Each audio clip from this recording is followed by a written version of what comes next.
Good afternoon, good evening, or good morning, as the case may be, depending on your time zone.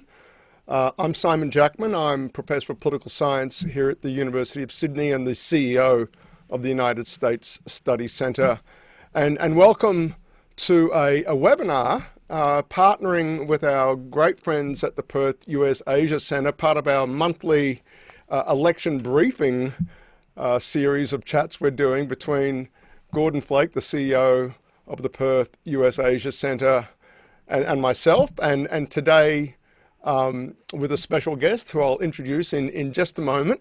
But before we go any further, I do want to acknowledge that the United States Study Centre stands, as does the University of Sydney, on the traditional lands of the Gadigal people, who are part of the Eora Nation, the First Nations people of the Sydney Basin, and we pay our respects to elders past, present, and emerging.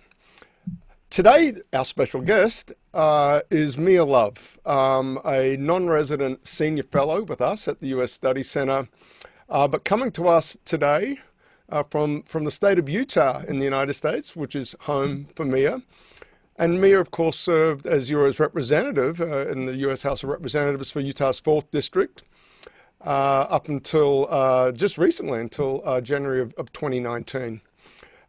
Mia was the first female black Republican elected to the US House of Representatives, and at the start of the 2015 Congress, she was appointed to the House Financial Services Committee, which oversees the Treasury and the Federal Reserve, and she joined the Congressional Black Caucus after taking her seat, and for all those reasons, Mia occupies a very special place in contemporary American politics, her own personal story and that unique distinction she held as the first black female Republican elected to Congress, and at the same time becoming a member of the Congressional Black Caucus, historically and overwhelmingly populated by Democratic representatives in an era of intense partisan polarization, gave me a particularly interesting perspective on many issues in American politics, and we were so delighted that Mia joined the centre as a non-resident. Last year we had Mia with us in Australia, and of course circumstances make physical visits like that impossible for the time being. But we're delighted, Mia, to have you joining us this way today. Thank you. I'm excited to be here. I'm excited to see you again, Simon, and all of my friends. I miss Sydney. I had such a great time when I was out there last year. So hopefully things will open up again and we'll be able to see each other again face to face. Oh, that'd be so wonderful. And Gordon, how are things with you today? Thanks for joining us again. Great pleasure. Never been a better time to be in the farthest city on the planet on land away from Washington, D.C. Certain sense of being in a bubble within a bubble. So delighted to be in WA and delighted to have a chance to meet Mia virtually for the first time. Mia, thank you for joining us. Greatly appreciate it. Yeah, and indeed, the next time we have Mia in Australia, I think a full country tour, not just the Eastern Seaboard.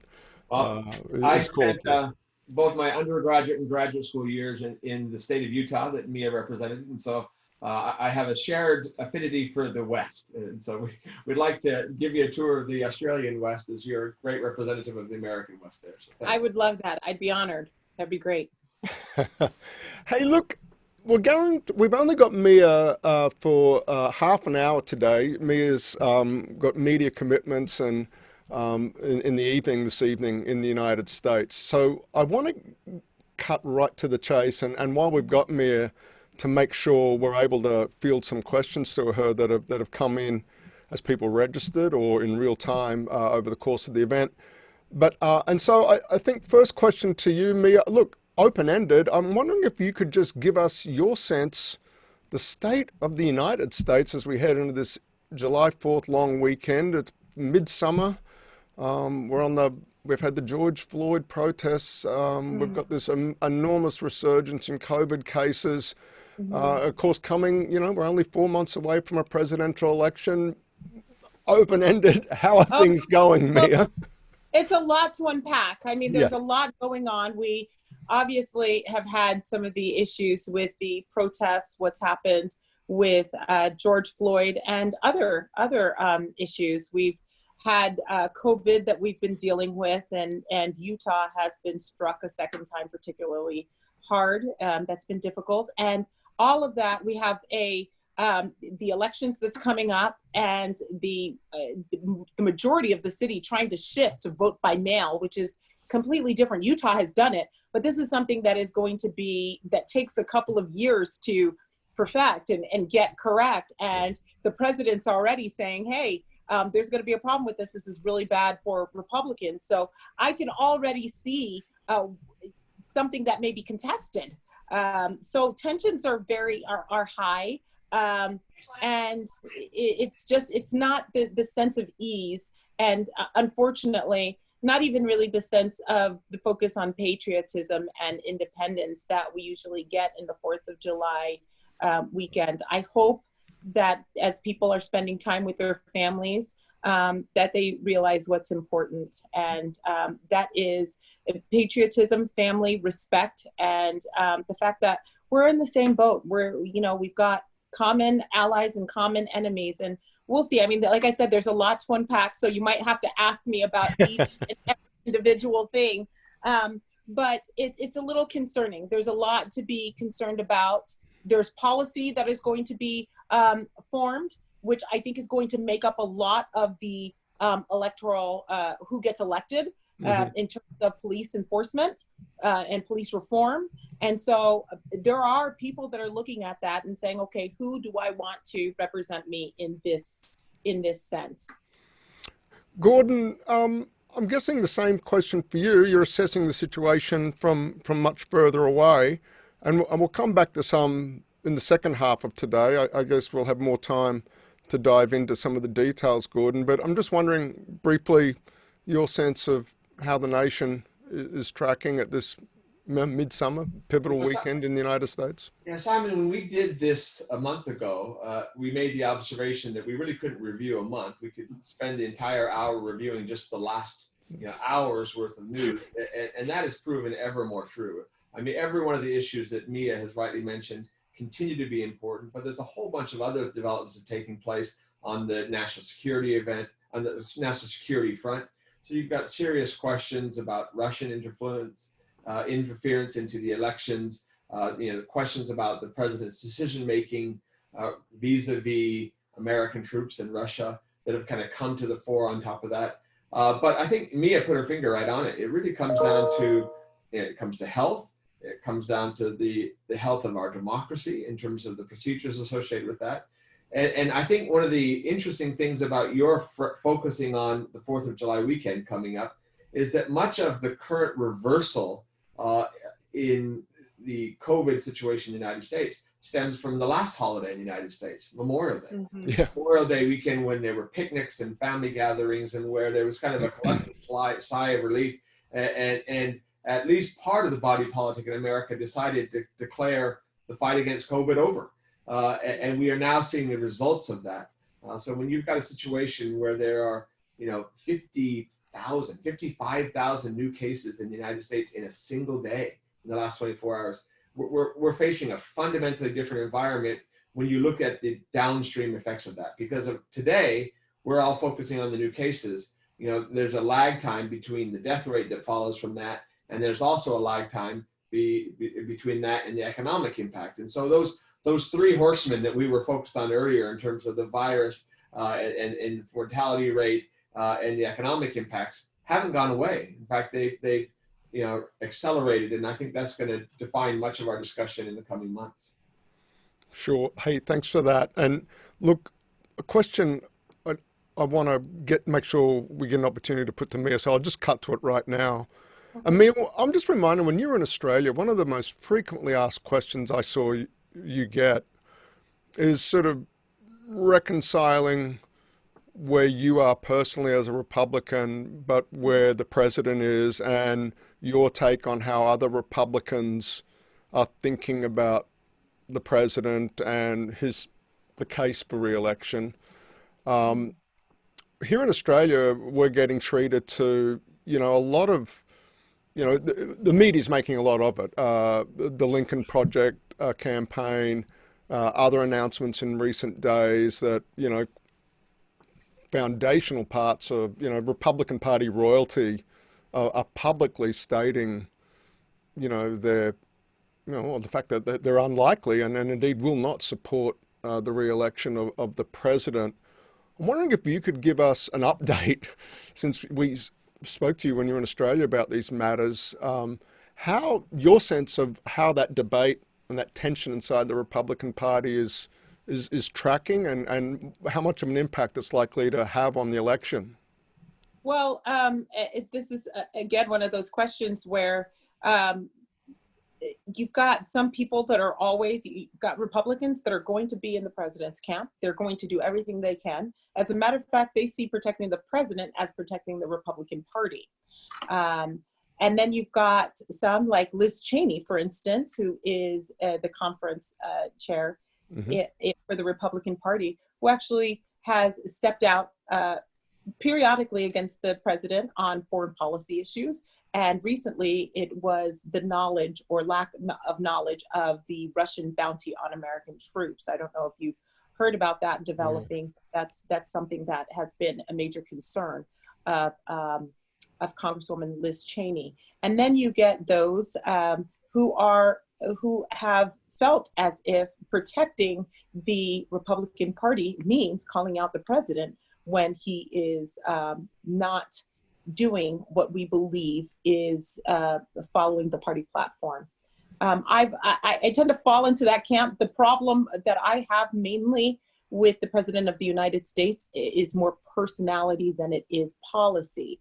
I disagree on some policy, but my problem is when he, I believe, puts a wedge between Americans in comments like Twitter. And so you get a lot of Republicans that are in so many different areas. I believe that preserving the Republican Party means that you have to preserve those policies that are within the platform, the principles that are within the platform. And if you follow one person and you allow that person to take those policies and those principles astray, you will end up fracturing or losing what the Republican Party stands for.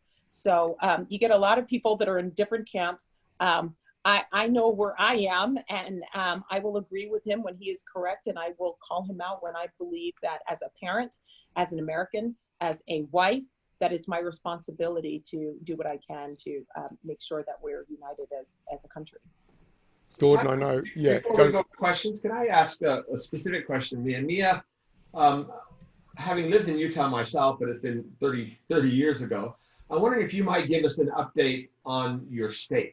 You represented Utah in the Congress, and Utah has a reputation as being one of the reddest of the red states, and yet you have in Mitt Romney, a high-profile senator who has not only marched with the Black Lives Matter protest, took an early lead in wearing a mask, and yet again, just to put it in context, my home state of Arizona has long been trending towards majority-minority status, and it was just a question of time before Arizona flipped permanently blue, much the way that California or New Mexico or Oregon or Colorado had seemed to have done.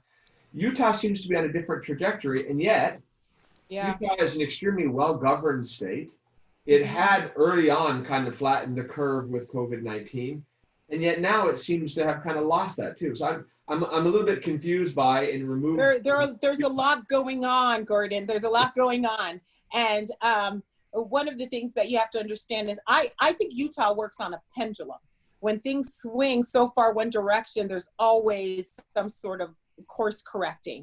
As a matter of fact, in the 4th District, Burgess Owens is the Republican nominee, and Burgess Owens is a Black male from the state of Utah. Now, if he gets elected, and if he's the only Black American that gets elected, he will be the only Black Republican in the House of Representatives. It seems as if we just keep swinging back and forth. As soon as we get more diversity in the Republican Party, it just, it just swings back. But I think that one of the reasons why for him, this was a big deal, or for us, this was a big deal, is because, as I mentioned before, as police reform policies are moving forward, he has been not just outspoken for the Black community, but also outspoken for support of law enforcement.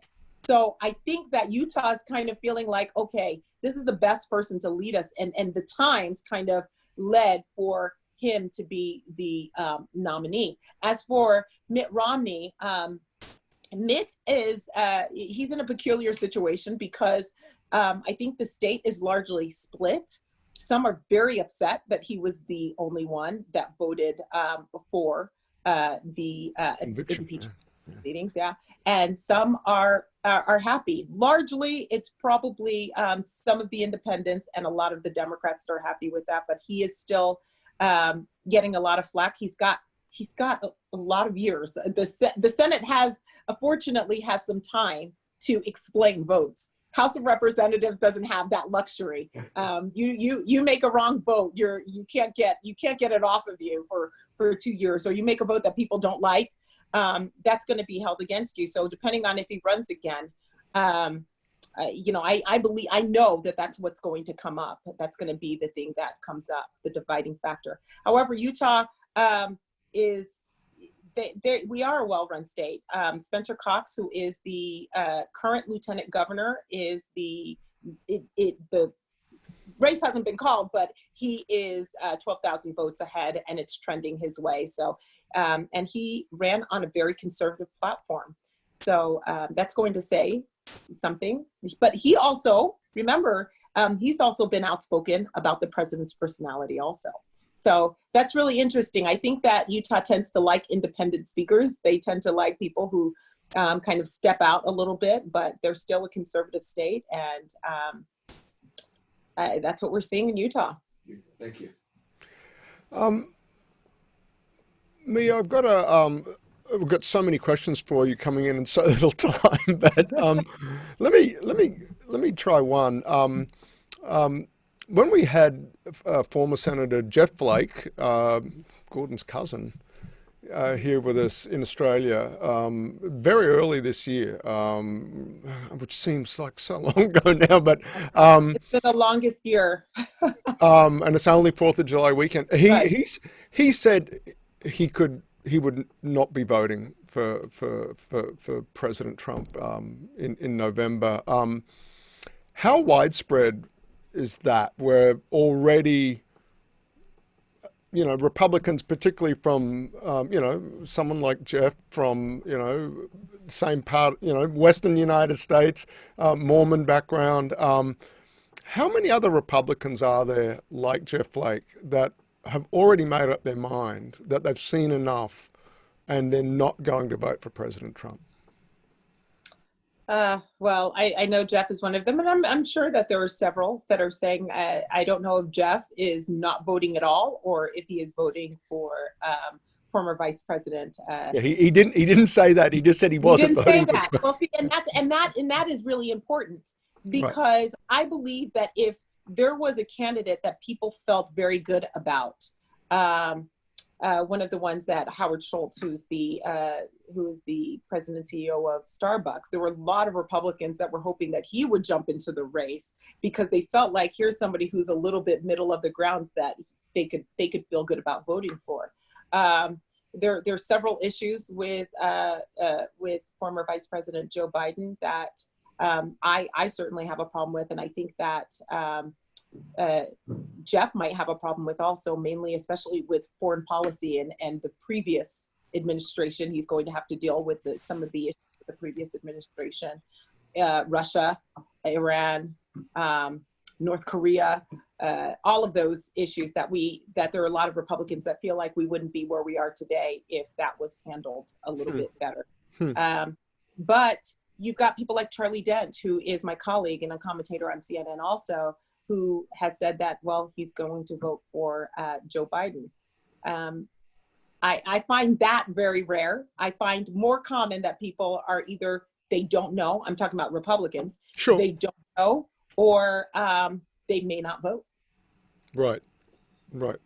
Gordon, did you want to follow up on that at all? Yeah, I mean, the interesting thing for me is that it's possible to have gone through the last 5 months and probably the next 3 months or 4 months left of the election without reading a single Democratic source. There is a growing group of Republicans who have, on principle, laid down their opposition to President Trump. And so you have the Lincoln Project, which were primary Republican activists who've been really effective and have very much gotten the president's head. You have Republican voters against Trump. Again, an online presence very strong. But I was really struck this week by the former or the current super PAC for George W. Bush making the announcement that they were going to campaign against Trump and for Biden. And I think there was 240 other Republican, campaign, experienced campaign officials, fundraising and the like, making that announcement. So it does seem to me that there is a growing Republican voice based on Republican principles, opposition to the current president. And it's pretty interesting. It's an interesting group, and we're not talking about just the original Never Trumpers. It seems to be a growing community. And I don't know whether you see that or if that's just selection bias on my part. I see that, but I also saw a lot of that in the previous election also.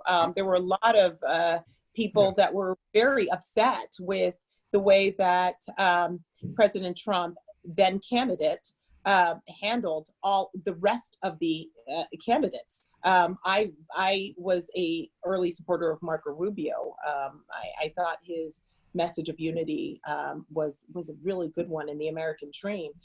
Remember the way that Carly Fiorina was treated. So I saw a lot of that, and I saw a lot of people that felt that were never Trumpers, that were Republican. And we saw polls, and everybody on election night thought it was going one way, and it didn't. And so I tend to be very careful about what I see. And also, remember, I'm going to say this because I promise you, I have a good sense that this is going to come up. There's a sense of poisoning the well a little bit on this vote by mail. The president has actively been out there saying, if this country goes to vote by mail, if we allow all of these states to vote by mail, then it's going to be very bad, and they're going to steal the election away. So when you're already mentioning those things, and the fact that we may not get results, there's a good chance actually that we're not going to get results on election night, that it's going to be 2-3 weeks down the line. Utah had to quarantine the primary votes for the gubernatorial race for 24 hours because of COVID. So I don't know what that's going to look like, but even the governor's race is not. So we don't know what's going to happen. The polls were completely different than we thought. It depends on what the economy looks like. That was the one thing that the president was really pushing and going for. And with so many Americans unemployed, that's going to be something that's difficult. Mia, I know, where are you on vote by mail? I know when you were in Australia, it came up once or twice that you felt vote by mail was pivotal to you losing re-election. I'm just wondering where you might be personally in terms of, that as an institution and legitimacy or otherwise of some of the things Trump is saying about vote by mail. Simon, you ask the best questions with the most difficult answers. It's my job to know, I'm afraid. So with vote by mail, again, this is one of those answers that in the state of Utah, the laws are a little different. In other words, when it comes to provisional ballots, the county clerk has a lot of leeway. They can keep or lose or trash votes that it's completely up to the discretion of the county. So when you've got a close race and the county clerk is counting the votes, the poll watchers can't even watch what they're keeping and what they're losing, and that's all within the law. So there's leeway when it's close for things to sway one way or the other. And that's actually legal in the state of Utah, and we're going to have to address that with the legislature to make it match what other states look like. However, vote by mail in Utah County, they didn't send it. They didn't get it right. There are a lot of growing communities that didn't get vote by mail. So when we went to vote by mail and there was only one booth available in all of these cities, my city that has 27,000, one booth. When you've got one booth and you've got a lot of people that didn't get their ballots, you've got 5 to 6 hour wait times in line. That's a sense of, that in itself is voter suppression. However, Utah, it took a couple of years, and this primary election, we've got a new county clerk in Utah County, went really well. Nobody was in the lines. You had a lot of staff workers that had masks on, they were ready to take temperatures. Nobody was there. So I'm a mixed bag. I think that in states where you've worked it out and you've learned how to dry out the kinks, it works really well. In other places, when it's new, that might be a problem. You've got to iron out the kinks. Hey, Mia, we're about to lose you at the bottom of the hour, but so this will probably be last question. Something that at the US Study Center we're paying ever increasing amounts of attention to, and I had a fascinating conversation with David Kilcullen, former Australian military officer, who was tracking the prevalence of armed groups in many cases on the left and the right, warming up and getting organized potentially ahead of the election. I'm just wondering your take on the prospects for a free, fair, but above all peaceful election into November, given how high the temperature seems to be running in the United States, at least as we see it from this distance. If you would have asked me if we would be here today, even a year ago, I would say that no, elections are always pretty tense. Elections are always, people are anxious about it. But this is something that I think has been, there's a lot of tension. Like I said, you've got the George Floyd issue, which has reminded me about a lot of past things that have happened to my brother and my children that I just brushed in the back of my mind. There are a lot of tensions because of COVID, people being locked at home and having to, a lot of people not unemployed. So the tension is higher than I think it's ever been. And so I think the gearing up is appropriate. Hopefully, I hate to say it, it's probably going to be pretty tense. I hope not. I hope that we rise to the occasion and do a little bit better, but I think it's better to be prepared. Prepare for the worst, hope for the best. Okay. And Gordon, before we lose Mia, I'd like to, let me just thank Mia for your insights. I appreciate it. But I think you've actually highlighted some of the real concerns that we should have going forward. The fact that this early on, the president is delegitimizing voting by mail, the elections itself, setting himself up for a close election, means, at least in my mind, that the closer the election, the more divisive it will be for the country, the more fraught will be with the risk of the types of things that Simon was talking about. So maybe my last question for you is the hardest. We're 4 months out. Where do you see things going? Right now, it does see that Biden has a lead in the polls, which is far exceeds anything that Hillary Clinton ever had.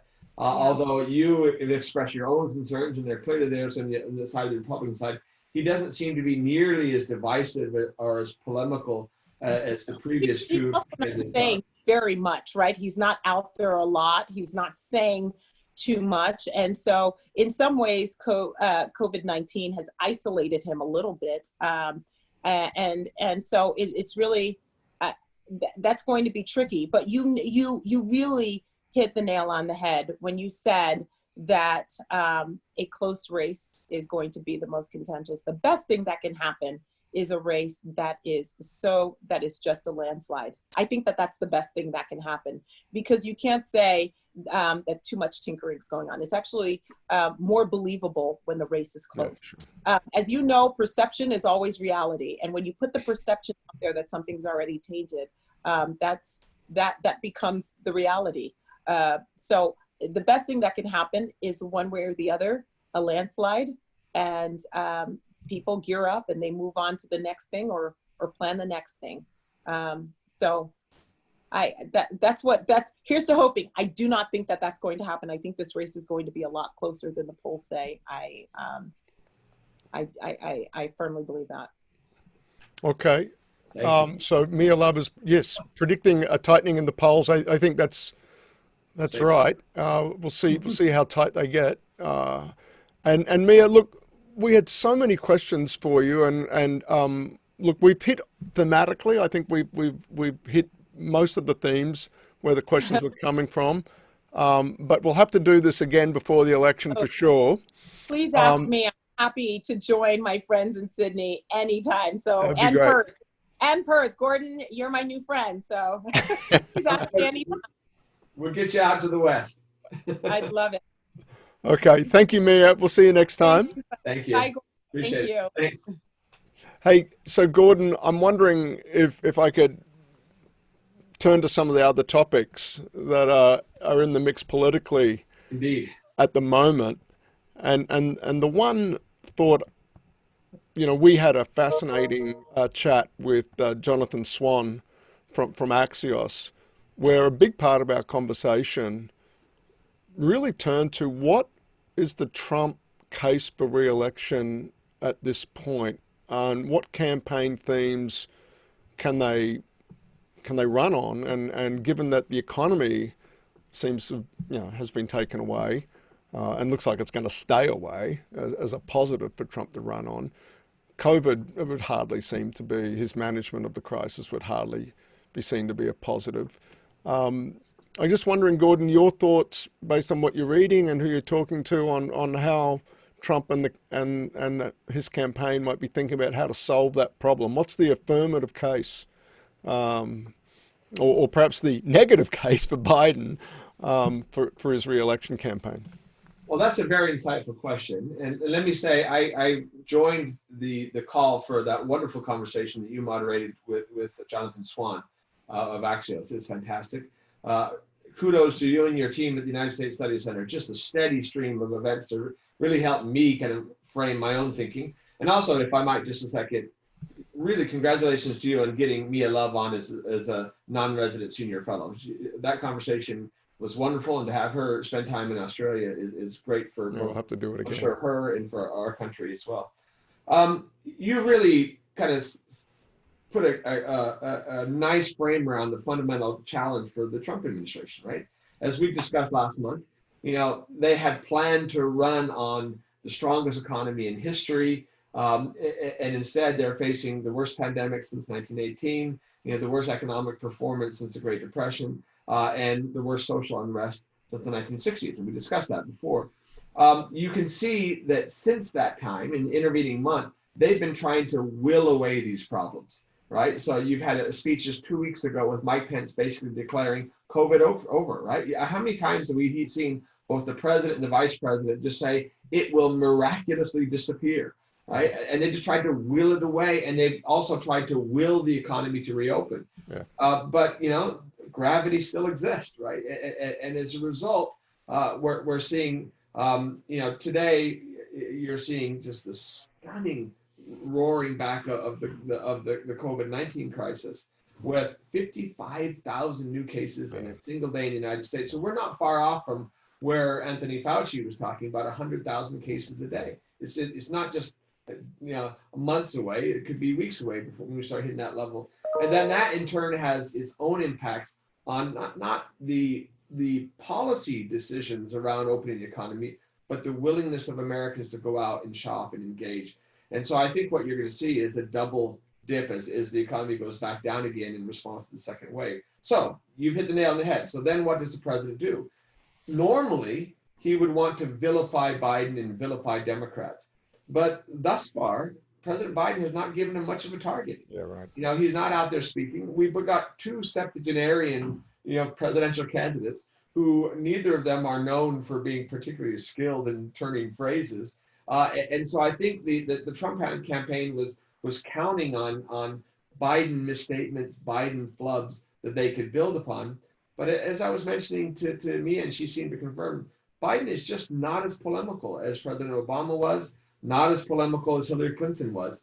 And as a result, I think right now that the Trump campaign is left with just one strategy, which is delegitimizing the election, undermining the machinery, which you talked about last month, of the elections, where there's gerrymandering, making it difficult to vote. So while you heard Mia complain about 5-7 hour waits, you know, in her district in Utah, try to be a minority in Georgia where you're waiting, 9 hours, and, or we've seen that a lot.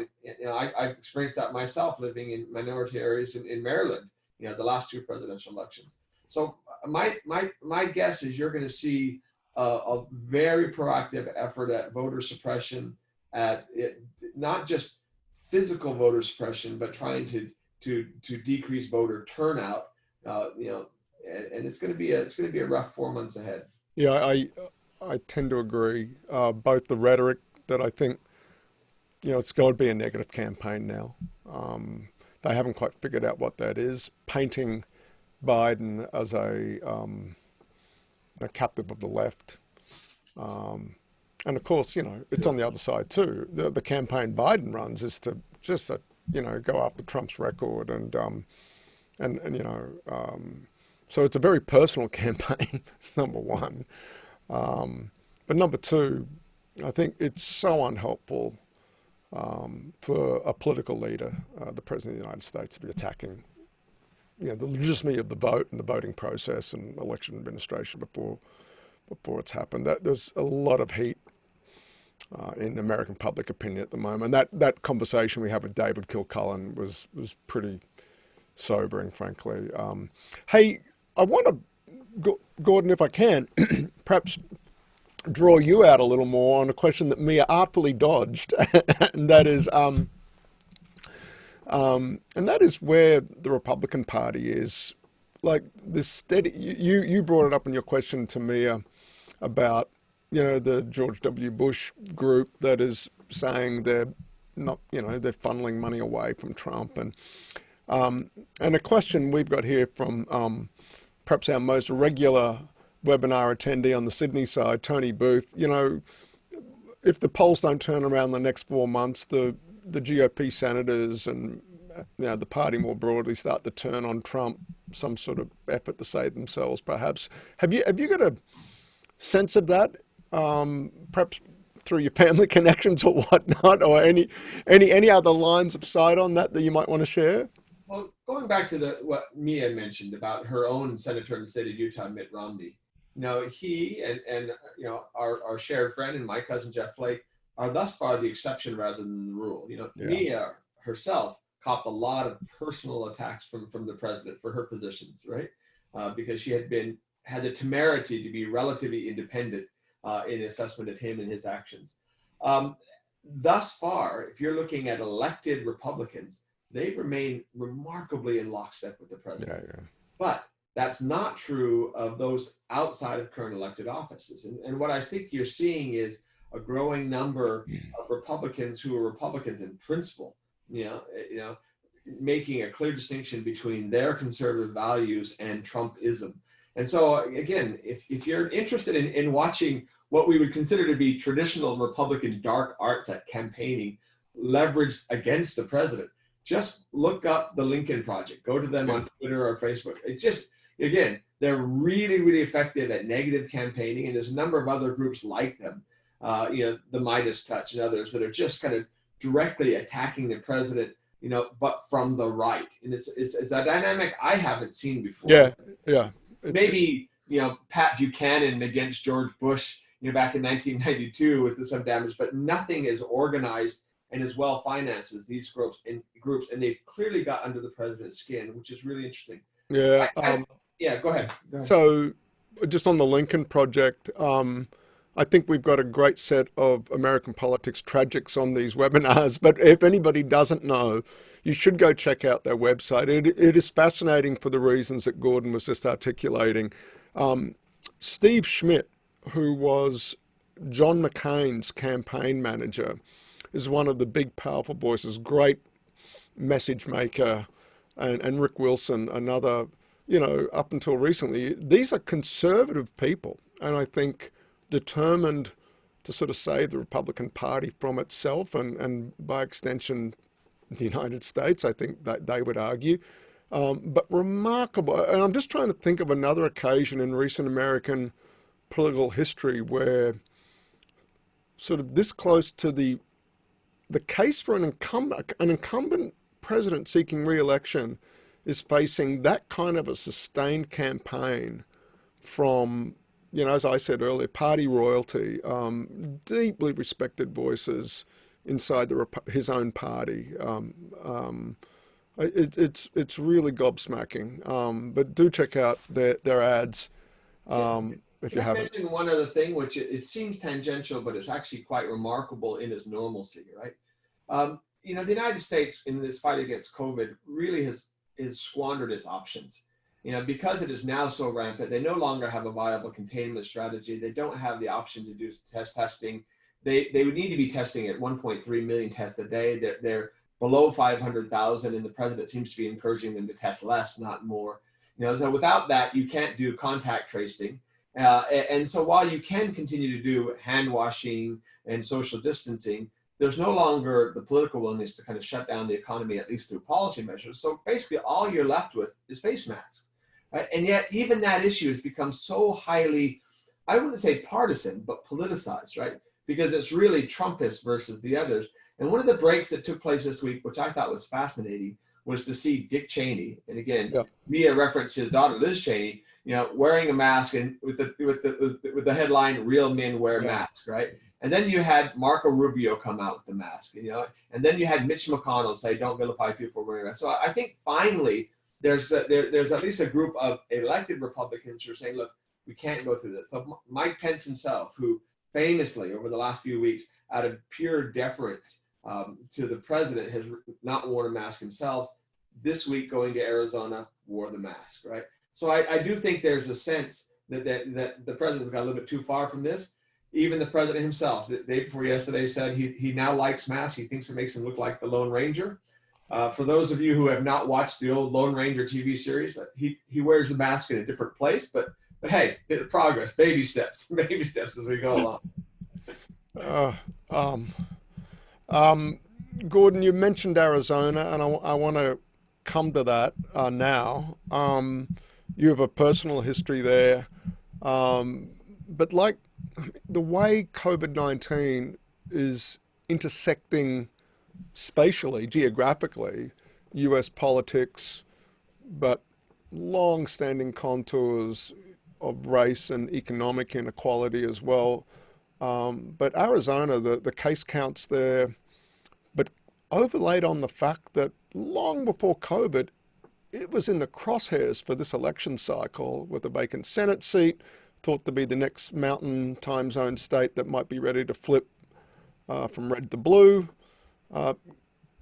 Gordon, just again, given your own personal familiarity and family connection to the state, I'd love your sense on, you know, that peculiar and distressing at times intersection between the course of the pandemic and the political situation in that very important state. Well, thank you, Simon. The month between our discussion today and a discussion last month has really been the personalization of these crises in the U.S. for me. My in-laws in Virginia, 3 of them have been stricken by the virus, 1 hospitalized for 6 days, and mercifully they do seem to be in the min, but it's been a frightening time. And I have 2 aged, mid 80-year-old parents living in Arizona, which is now the hotspot in the United States. In other words, cases per capita, Arizona has the most cases, the increases in cases per capita of any other state in the United States. So to put it in context for viewers in Sydney, New South Wales has 7.5 million people. The state of Arizona has 7.2. So a remarkable parallel between New South Wales and Arizona. And yet, as mentioned, Arizona just yesterday had 5,000 new cases. It is now approaching 90,000 cases. And the interesting thing is that there's this really, really banal debate, and we hear it from the president himself about the link between testing and cases. Now, the more ignorant among them tend to suggest that we're only seeing new cases because we're doing testing without understanding there's no causality there. It's just a matter of knowledge and testing. But in the case of Arizona, since May 25th, they've increased the testing 175% over the course of a month. The number of COVID cases has increased 698%. So the notion somehow that we're just catching, and a more alarming statistic in Arizona today is that 1 in 4 tests is coming back positive. Positive, yeah. 25%. So you compare that to where New York is today with about 4% coming back positive. We're not testing nearly enough in Arizona. So we don't have a grasp on it. We know that the virus now is far more widespread than we know just because you're simply not doing the test. And the impact, of course, hasn't yet been felt because the impact will be seen with that lag time in a couple of weeks. And so, 2 weeks or whatever. again, it's really personal. Now, you don't want to criminalize policy decisions, and I've long agreed with that. But in cases like Arizona, I made a distinction on the media earlier this week that while New York and Washington, in the early cases in the U.S. were tragedies, cases of Texas, Florida, and Arizona, they're criminal because these were policy decisions. And the area where it becomes really interesting is that on the 7th of May, the Arizona Department of Health under Governor Ducey made a decision to cut off their collaboration with Arizona State University on data because their data was telling Arizona, do not reopen, it's too early. And that was against. I remember that now. You're right. Yeah. So if you're suppressing data like Florida did, like Texas did, like Arizona did, that means this uptick in cases did not need to happen. It only happened because policy was made based on suppressed data. And therein you get, some really serious recriminations for the political leadership, which again, as indicated, I'm starting to take personally. If that's clear enough there. Well, and Gordon, you told me a couple of weeks ago about your family's exposure in Maryland, and our heart goes out to you and your family, and being this far away, like a lot of other expatriates who I'm sure are on the. It's when the bubble of Australia is less protective and a little bit more restrictive, and you can't get there. But can I add another element to it? Sure, Gordon, of course. Yeah, and that is that there is some sense that among Republican lawmakers, the early feeling was that the primary victims of this virus, and David Frum, the former Republican chief justice, said this very clearly back in May, they're going to be minorities. They're largely going to be the working class. They're not Trump voters. So let's just take the punch. And Arizona was the same way. In April, in my hometown, I was born and raised as a 1% white minority in the Navajo Nation, the Navajo Indian Reservation in the northeast corner of the state. There was a real pocket of COVID outbreak there. But the people in metropolitan Phoenix said, that's just out there on this reservation. There's nothing to do with it. And the state did not respond in a similar way. And so the feeling was, look, COVID is a blue state problem. It's just those people living in the tenements in New York City, we don't have to worry about it. And so what's going to be really interesting as this continues to grow, and is growing in the Sun Belt, and it's growing now in largely red states, because of decisions they made, what the political implications there are for that. I don't think it's clear yet, but I don't think it looks good if you're looking at this from Washington or from the White House. Yeah. The other thing you told me, Gordon, and why I wanted to ask was that, the way this is falling disproportionately is wave one in non-white parts of America where working from home and social distancing and is just not economically feasible in a lot of cases. But hey, two questions at least on this now. So let's deal with it, Gordon, if you don't mind. And this is Sarah has asked this, and that's all. Sarah has only identified herself as Sarah, and Ms. Jocelyn Muniv, if I pronounce that correctly, raising that Trump is seeing the writing on the wall and is looking around for an exit strategy. I heard James Carville, the Democratic strategist, and of course James Carville would pump some oxygen into this story that Trump will cut and run somehow. Do you put any credence in that, or you put any stock in that? Nothing Trump has done has been traditional. Yeah. And so you can't rule it out. Think back to LBJ and his decision not to run, knowing full well that he would have lost in that context. So I wouldn't say it's impossible. I have a hard time believing it's anything other than wishful thinking, right, on the part of someone in think. There is a line of thinking the president, as the polls continue to divide, and he falls further and further behind, rather than lose, would like to just declare victory and lead. there is another side to that too that suggests that his entire life, this is an individual who's always just kept one step ahead of the law, right? And there are literally hundreds, if not thousands, of issues, legal and otherwise, that are nipping at the heels of this president. And his ability to keep them at bay are tied directly to his influence over the levers of power. And so if you look over the last month alone at the actions of the current Attorney General of the United States in direct defense of the president, actions, the removal of the district attorney of the Southern District of New York, those are issues that I think would probably urge him to stay in. And obviously, the closer we get to the election, we're 4 months out. The closer we get to the election, the less space there is for that. He today and this week seems to be very much focused on the convention. Even today, once again, tweeting out his displeasure with North Carolina for not hosting it there. Take it to Florida, which now is ground zero, right? Florida in a single day has more cases than Australia has had during the entire pandemic. So rough times ahead. How's that for a long-winded way of saying? That's all right. I don't know. I think it's unlikely too. It'd be unprecedented. Maybe not unprecedented, but hey, Gordon, I wonder, before we wrap things up, we're getting close to the end of time.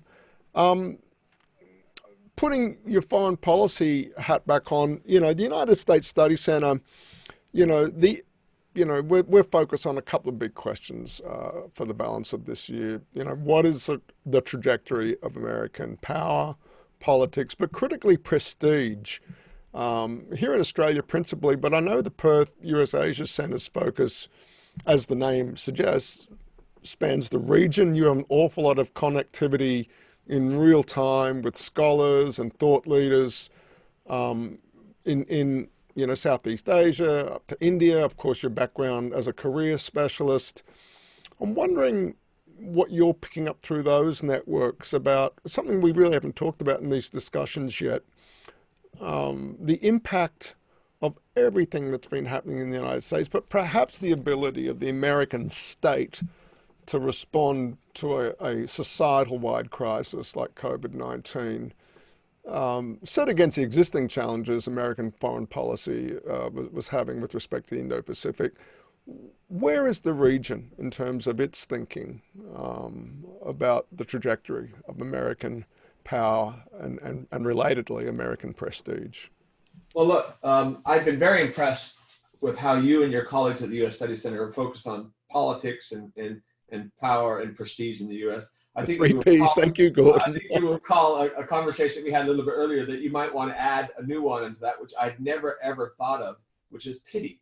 Right? I mean, the notion that the United States is a country to be pitied, it just never entered my thought process. The U.S. is feared by many. The U.S. is respected by many. Hated, loved, but pitied was just never part of the process. And between the civil disruption and particularly the U.S. response to COVID-19, because the reality is the world now has a pretty good idea of what is needed to respond to this pandemic. We've seen it in Europe with remarkable success. We've seen it in Asia with remarkable success in terms of Japan, Taiwan, Korea, Vietnam, almost every country. There are countries that are going to really struggle with it. Philippines has had a hard time. Indonesia is going to have a hard time, as will India. But again, I'm not sure that those were countries that you would normally mention as comparators to the United States in terms of its capacity to respond to something like this. So there is an element in every one of those countries of bewilderment, of confusion, of concern, of pity about the United States. I will say that in the coming 4 months, going back to your previous question of how does the Trump campaign position itself, it's pretty clear that their desired framing of this issue is to blame everything on China and then to cast Joe Biden not just as a tool of the left, but as a tool of China and as weak on China. Thus far, they've not been very effective in that casting because the Biden campaign has come out with some remarkably strong statements on China And the underlying, response is that, despite rhetoric, and Trump has been really great in his rhetoric against China, as has the Secretary of State Mike Pompeo, and again, the Vice President gave a remarkable speech on human rights on China, which is particularly salient this week when you're dealing with the new national security law in Hong Kong, et cetera. But despite the rhetoric, right, in terms of actions, by a divisive approach to alliances, by withdrawing from the Trans-Pacific Partnership, by undermining the rules-based order that Australia so relies upon, in many respects, this administration has been a tremendous gift to China, and that seems to be the message from the Biden campaign, that we will have a real policy towards China, and we'll work with allies, and we'll work with the international system. So that recognition seems to be playing out in the countries in the region, but again, it depends on the country, depends on where they're at. Most countries in the region, like Australia, are largely consumed with their own fights with both the pandemic and the economic response. Yeah. Look, as a topic we will certainly come back to, Gordon. I think any conversation between two Australian-based centres with a focus on the US, and in your case also the region, the foreign policy consequences of the election, the implications for Australian foreign policy and Australian national interests as they emerge, and in particular the role that US-China relations will play as a campaign theme, and what likely policy settings might look like after the election. That is just core business for both of our centres, and a topic we will certainly be talking about in chats as we go forward. Can I give you one final compliment? I saw yesterday that two sitting U.S. senators, in an article that they wrote for the Diplomat, not only cited, but referenced and directed people to look at the United States Study Center's report averting crisis. Yes. So in terms of policy impact, to get sitting U.S. senators to kind of recognize the work that you had done on that question, hats off to you and your team. Well done there. Well, thank you, Gordon, and that's not a bad note to end on.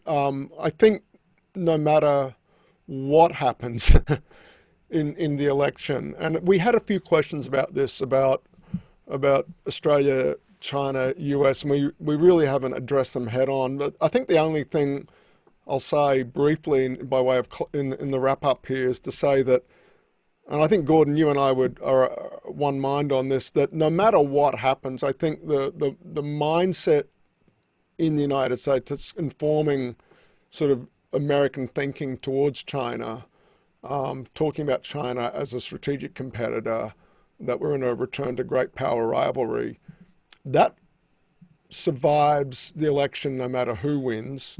I think the only thing that does change might be the way the US goes about instantiating that mindset in policy.